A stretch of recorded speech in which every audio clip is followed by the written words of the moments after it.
दोस्तों, क्या आप जानते हैं हमारे बाल सफेद क्यों होते हैं? और हम इसके साथ साथ ये भी जानेंगे कि हमारे बाल झड़ते क्यों हैं। दोस्तों, अगर आपने यह जान लिया कि बालों के झड़ने और सफेद होने के पीछे क्या रीजंस हैं, तो आप बालों की बहुत सारी समस्याओं को खुद ही दूर कर सकते हैं। कई बार आपने देखा होगा कि कई महंगे महंगे प्रोडक्ट्स इस्तेमाल करने के बाद भी लोगों की बालों की समस्या दूर नहीं होती। तो दोस्तों, आज हम इसी के बारे में बात करने वाले हैं। तो चलिए जानते हैं बाल सफेद कैसे होते हैं और झड़ते क्यों हैं। लेकिन इसे जानने के लिए हमें बालों की संरचना के बारे में भी जानना होगा। तो पहले जानते हैं बालों की संरचना के बारे में। सिर की त्वचा के अंदर वाले बाल के हिस्से को हेयर फॉलिकल कहते हैं, जबकि ऊपर वाले हिस्से को हेयर शाफ्ट कहते हैं। हमारे पूरे शरीर में लगभग 50 लाख हेयर फॉलिकल होते हैं, जबकि सिर पर कुल 1 लाख हेयर फॉलिकल होते हैं। शाफ्ट में 3 भाग होते हैं। इसमें सबसे बाहर वाले भाग को क्यूटिकल कहते हैं। क्यूटिकल के नीचे कड़ा स्तर होता है जिसे कॉर्टेक्स कहते हैं, तथा कॉर्टेक्स के नीचे और मध्य के भाग को मेडुला कहते हैं। चमड़ी के अंदर रहने वाले भाग को रूट कहा जाता है। बाल के बढ़ने से रूट धीरे धीरे शाफ्ट में बदलता जाता है। बाल की ये रूट एक गड्ढे में होती है जिसे फॉलिकल कहते हैं। फॉलिकल से ही बाल निकलता है। एक फॉलिकल से एक बाल या एक से अधिक बाल भी निकल सकते हैं। फॉलिकल नाशपाती के आकार की पैपिला से बना होता है। ये पैपिला चमड़ी का भाग होता है। पैपिला और फॉलिकल के संगम पर ही बाल उगता है। ये पैपिला ब्लड वेसल्स से जुड़ा होता है। इसी से रूट को वो सारे न्यूट्रिएंट्स मिलते हैं जिनसे बाल का निर्माण और उसकी वृद्धि होती है।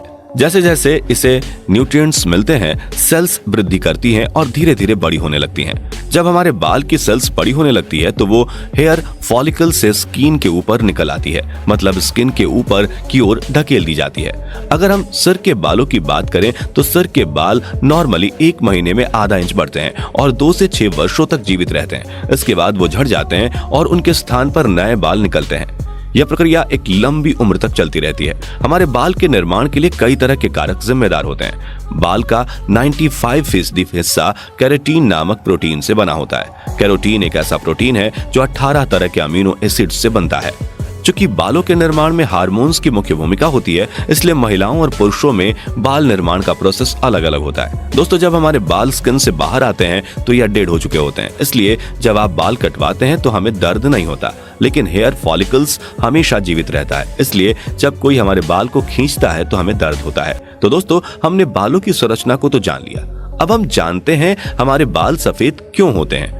आमतौर पर जब कोई बच्चा पैदा होता है तो उसके सिर के बाल काले होते हैं, लेकिन जब वो बच्चा बड़ा होने के बाद बुढ़ा होना शुरू हो जाता है तो उसके सिर के बाल सफेद होने लगते हैं। तो अब हम इसके पीछे की साइंस को भी समझते हैं। हमारे बाल केराटिन प्रोटीन से बनते हैं। यह एक कलरलेस प्रोटीन होती है। ये बाल हेयर फॉलिकल यानी बालों की जड़ से ग्रो करते हैं, इसलिए हमारे बाल स्किन से बाहर आने से पहले ही सफेद हो जाते हैं। हेयर फॉलिकल में मेलेनोसाइट्स मौजूद होती हैं, यानी ऐसे सेल्स मौजूद होते हैं जो मेलानिन सीक्रेट करते हैं। और जब हमारे बाल ग्रो कर रहे होते हैं तो ये मेलानिन केराटिन सेल्स से मिल जाता है और इसी मेलानिन पिगमेंट की वजह से हमारे बालों का कलर बनता है।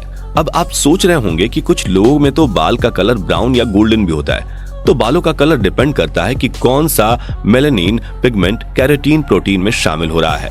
वैसे तो मेलानिन हमारे बालों के कलर को ब्राउन या ब्लैक रखता है, जबकि कुछ मेलानिन की वजह से बाल गोल्डन होते हैं। तो जब हम बूढ़े होते हैं तो मेलेनोसाइट यानी कि मेलानिन सीक्रेट करने वाले सेल्स धीरे धीरे काम करना बंद कर देते हैं और मरना शुरू हो जाते हैं, जिसकी वजह से मेलानिन पिगमेंट की सिक्रेशन भी कम हो जाती है और फिर मेलानिन ना होने की वजह से बालों का कलर सफेद होना शुरू हो जाता है। दोस्तों, अब हम यह भी जान लेते हैं कि बाल झड़ते क्यों हैं। बालों के उगने और झड़ने तक उनको 3 चरणों से गुजरना पड़ता है। जब बालों का विकास शुरू होता है तो उसके पहले चरण को एनाजन, दूसरे चरण को केटाजन और आखिरी चरण को टेलोजन कहते हैं।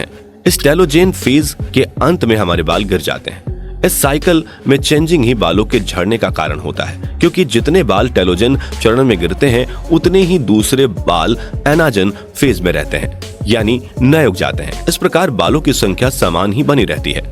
नॉर्मली टेलोजन चरण में 10% बाल झड़ते हैं, लेकिन कभी कभी स्वस्थ नहीं रहने के कारण बालों के झड़ने का अनुपात बढ़कर अधिक हो जाता है। इसी कारण ज्यादा बाल गिर जाने से कुछ लोग गंजे ही हो जाते हैं। बाल झड़ने के पीछे बहुत सारे कारण हो सकते हैं, जैसे पोषण की कमी या बालों की देखरेख में गलती। दरअसल हेयर फॉलिकल्स में जो भी न्यूट्रिएंट्स होते हैं वो स्किन के नीचे मौजूद ब्लड वेसल से आते हैं, जिसमें प्रोटीन, विटामिन और अन्य न्यूट्रिएंट्स होते हैं। इसलिए अधिकतर हमारी बॉडी में जरूरी विटामिन और मिनरल्स की कमी होने पर भी बालों से संबंधित समस्याएं होती हैं। इसलिए हेयर फॉल के लिए कोई भी प्रोडक्ट इस्तेमाल करने से पहले यह जान ले कि कहीं आपकी बॉडी के अंदर कोई न्यूट्रिएंट्स की या विटामिन की कमी तो नहीं है। अधिकतर बालों के सफेद होने व गिरने की ज्यादातर वजह शरीर के न्यूट्रिएंट्स की कमी होती है। इसलिए आपको तरह तरह के और महंगे प्रोडक्ट यूज करने के बजाय अपने शरीर में न्यूट्रिएंट्स की पूर्ति करनी चाहिए। इसलिए आपको फल, सब्जियां और प्रोटीन युक्त भोजन करना चाहिए। दोस्तों, बाल सफेद होने और गिरने की एक वजह मानसिक तनाव भी है।